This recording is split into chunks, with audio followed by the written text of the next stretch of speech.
ఎవడైనా లవ్ జిహాద్ పేరుతోటి వేషాలేస్తే లైఫ్ పడిపోతుంది. 20 ఏళ్ల జైలు. అది కాకపోతే 20 ఏళ్ల జైలు. ఈ రెండిట్లో 2 ఆప్షన్స్ ఇచ్చాడు కాపోతే. యావజ్జీవమా? లేకపోతే 20 ఏళ్ళా? వాళ్ళు చేసే ఎదవ పనిని బట్టి, దాని తీవ్రతను బట్టి ఉంటుంది. ఎప్పుడంటే వాళ్ళు బిల్ పాస్ చేసింది to amend an anti conversion law making punishments harsher for those found guilty.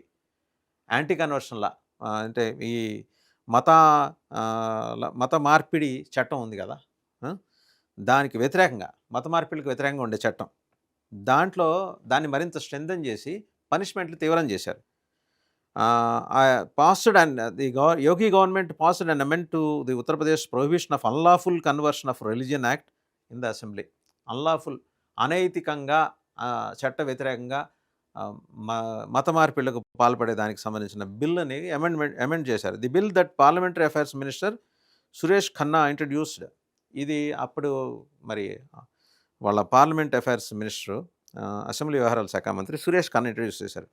Anti conversion law which earlier had a maximum punishment of 10 years with a fine of 50,000 for fraudulent or forced conversion will now have stricter provisions like life imprisonment.